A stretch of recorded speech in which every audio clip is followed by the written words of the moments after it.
একজন প্রতিভাবান মানুষ হচ্ছেন আকলিস আলী, যিনি তার হাতের জাদুকরি ছোঁয়ায় তৈরি করতে পারেন গ্রাম বাংলার ঐতিহ্যবাহী খাবারগুলো।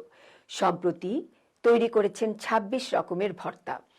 ভবিষ্যতে তিনি ৫০ রকমের ভর্তা তৈরি করার পরিকল্পনা করেছেন। তাই নিয়ে বিস্তারিত দেখুন এম.এ. ফাত্তা চৌধুরী ফয়সালের রিপোর্টে। স্রষ্টার শ্রেষ্ঠ সৃষ্টি হচ্ছে মানুষ। মানুষ তার কর্মগুণেই শ্রেষ্ঠ। আর কিছু মানুষের থাকে বহুমুখী প্রতিভা, অনেকে এই প্রতিভাকে কাজে লাগিয়ে নজর কাড়ে মানুষের। তেমনি একজন প্রতিভাবান মানুষ হচ্ছেন আকলিস আলী। পেশায় তিনি একজন রন্ধনশিল্পী।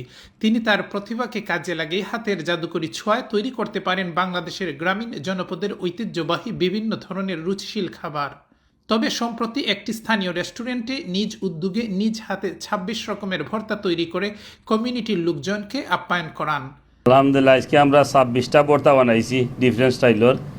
আমরা বানাইছি রসুন ভর্তা, তিল ভর্তা, বাদাম ভর্তা, গার্লিক ভর্তা, ইলিশ ভর্তা উইথ মূলা, পামকিন ভর্তা, বরকলি ভর্তা।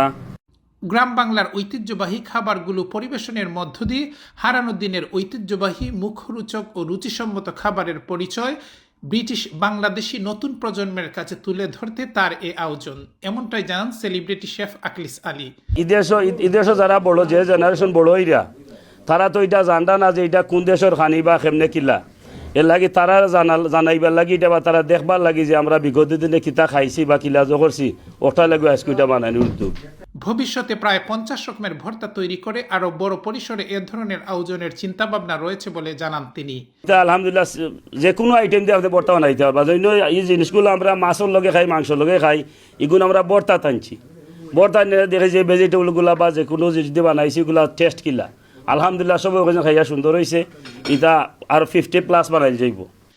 আকলিস আলীর তৈরিকৃত গ্রাম বাংলার ঐতিহ্যবাহী প্রত্যেকটি খাবারই স্বাদে ও গুণে অতুলনীয় বলে জানিয়েছেন আপ্যায়নে আগত কমিউনিটি লোকজন। দীর্ঘদিন পরে এ ধরনের খাবারে উচ্ছ্বসিত ছিলেন ভোজন রসিকরা। আজকের এই অনুষ্ঠান খুবই সুন্দর হয়েছে।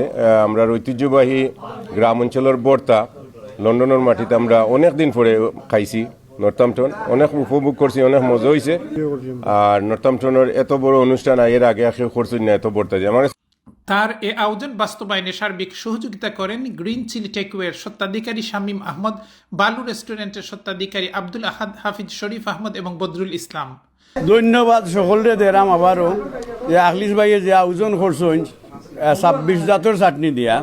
আর বিশেষ করে কেন ধন্যবাদ দেরাম আমার আহাদ মিয়ারে, যে রেস্টুরেন্টের ওনার যে মালিক, আমার শামীম মিয়া, এরপরে আকলিস ভাই আমার বাগনা, এরা আয়োজন করছেন, কষ্ট করছেন, তারা ধন্যবাদ দেরাম। আর সকলে এনজয় করছেন আলহামদুলিল্লাহ।